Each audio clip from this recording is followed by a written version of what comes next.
Hola y bienvenidos. Hoy nos vamos a sumergir en un texto que nos invita a hacer algo que suena simple, pero que en realidad es increíblemente difícil. Cambiar el foco. Ujú. La fuente es un fragmento llamado Una luz sobre lo ordinario. Y su idea es muy sencilla, pero radical. Dice que la vida de verdad, la que importa, no está en los grandes titulares, ni en los ascensos. Ni en las crisis. Exacto, está en la suma de momentos triviales, repetitivos, casi invisibles.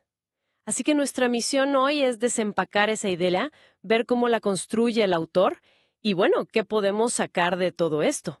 A ver. Es que es una idea que resuena muchísimo, ¿sabes? Porque choca de frente con esta cultura de la vida espectacular que nos venden por todos lados. Totalmente. El texto no te propone una filosofía súper compleja, sino un cambio de perspectiva. O sea, te obliga a preguntarte. Estamos tan ocupados buscando los fuegos artificiales que no vemos las velas que ya están encendidas a nuestro alrededor. Claro. Lo fascinante aquí, y yo creo que este es el núcleo de todo, es que la alegría no se presenta como un destino al que tienes que llegar, sino como una forma de mirar el camino. Una forma de mirar, no un lugar a donde ir. Me encanta eso. Y el autor nos lleva de la mano por su propio mundo para que lo veamos. El primer ejemplo es potentísimo, por lo universal que es. El de la esposa llegando a casa. Sí, la llegada de su esposa a casa después de un día que, vamos, claramente ha sido agotador. La describe casi derrotada, con el ceño fruncido, los hombros tensos. Es una imagen que cualquiera de nosotros reconoce al instante. Totalmente. Y lo interesante es lo que él elige ver en esa escena. Porque donde uno podría ver solo cansancio, o quizás el inicio de una queja sobre el trabajo, él ve un ritual. Ajá. El acto de quitarse los zapatos, de dejar la ropa del día, ese suspiro profundo. Para él no es solo deshacerse de cosas físicas, es, es despojarse de la carga del mundo de afuera. Y él observa, en silencio. Y esa observación transforma todo. Es que lo convierte en algo casi sagrado. Describe cómo ella cruza la puerta y, al hacerlo, entra en su refugio. Y aquí hay una frase que a mí me pareció fundamental. Dice que en ese lugar, descansar no es un lujo, sino un derecho. Ahí está. ¡Qué declaración tan potente! Ahí está el primer gran concepto que nos regala el texto, el hogar redefinido, no como un espacio físico, sino como un derecho a la vulnerabilidad. Claro, Una mujer cansada, ve la confianza que ella deposita en el espacio que han construido juntos. Es un acto de fe, diario y silencioso. Claro, y pensar en eso hoy en día, cuando las fronteras entre el trabajo y el hogar son tan borrosas para tanta gente, la idea de un santuario donde tienes el derecho a desconectar se siente más revolucionaria que nunca. Sí, Proteger ese espacio se convierte en un acto de resistencia. has dado en el clavo. Defender ese umbral, esa puerta que separa el afuera del adentro, es defender la salud mental y emocional. El autor nos muestra que ese santuario no se mantiene solo con ladrillos, sino con atención, con aprecio por estos pequeños rituales. Esa idea del hogar como santuario es muy potente. Pero, claro, un santuario no está vacío, ¿no? Está lleno de vida, de conexiones. Mm, ¿Y cómo se ven esas conexiones? Pues el autor nos lleva de inmediato a su hija, Valeria, y el contraste es muy interesante, porque pasamos de un ritual silencioso a una interacción que es súper breve, casi casual. sí, y aquí se introduce la segunda idea clave. La noción de que las relaciones no se construyen con grandes gestos, sino con lo que yo llamaría, no sé, como anclas emocionales cotidianas. Anclas emocionales, me gusta. Claro, porque describe las visitas de su hija como intercambios breves, casi siempre inadvertidos. Ella pasa, le cuenta algo ligero, comparte un detallito de su día. No hay drama, no es una conversación trascendental. Exacto. No es la gran charla sobre futuro, es, como dice el texto, un comentario sencillo que para ella es importante porque lo comparte con su gente. Es un pequeño punto de contacto. Y me pregunto, ¿esos momentos son siempre suficientes? El autor los presenta de una forma muy bella, como los hilos invisibles que tejen la historia común. Y sin duda lo son. Pero también vale la pena preguntarse si no existe el riesgo de que la comunicación se quede solo ahí, en la superficie, Claro. en esas anclas breves, sin dar el salto a conversaciones más profundas que también son necesarias, ¿no? Esa es una tensión interesante. Es como si estos momentos fueran la base, el tejido conectivo, pero no pueden serlo todo.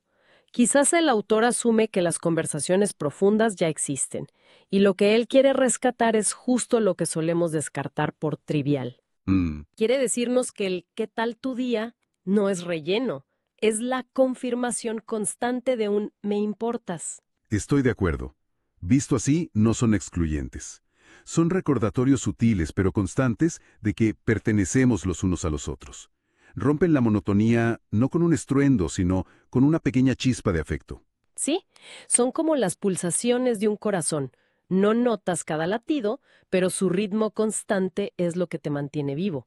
Y la propuesta del texto es esa, empezar a sentir esos latidos. Me gusta esa analogía. Y bueno, hablando de romper la monotonía, no todo en este santuario es paz y susurros, ¿eh? Para nada. El autor incluye el alboroto del hogar, y esta parte me encanta porque es muy real. Habla de un ladrido inoportuno, de una exhalación blanca y peluda que pasa corriendo.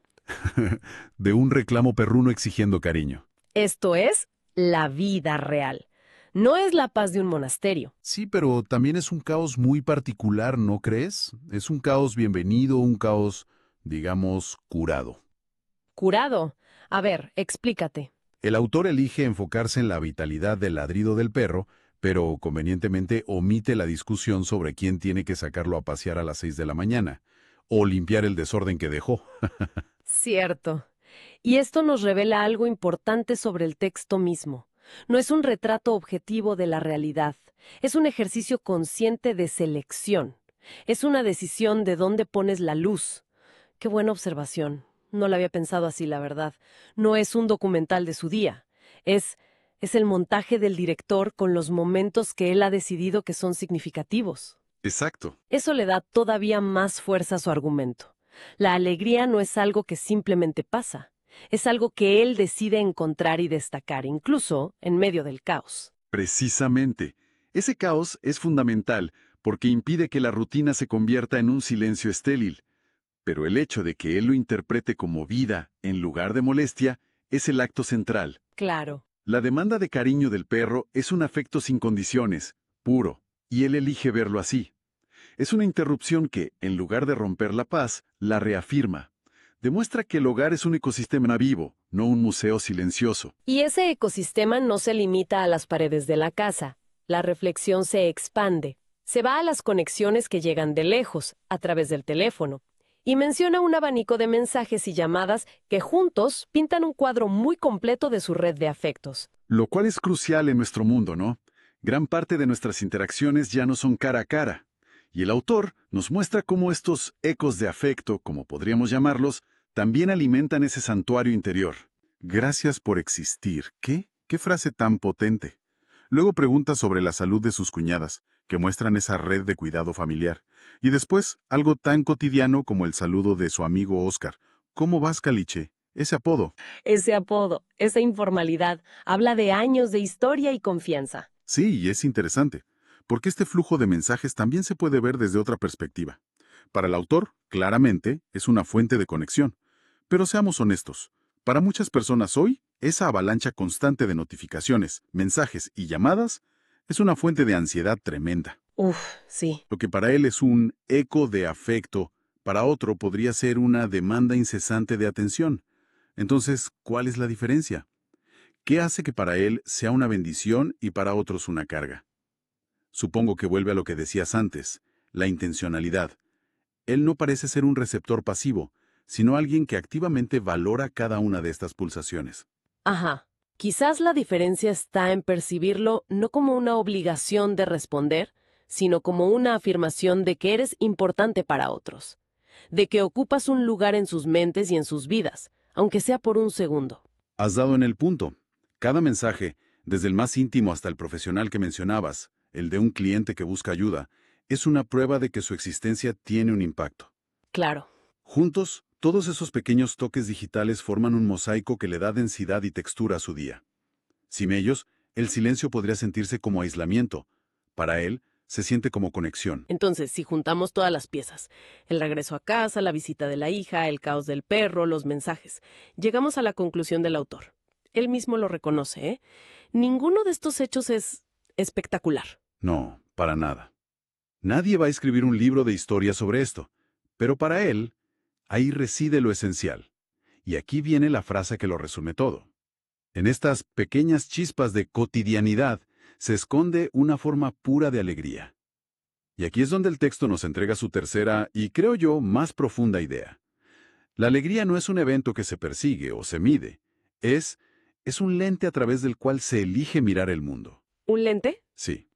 Él se pregunta si la alegría se puede pesar o comparar, y decide que ese es el juego equivocado.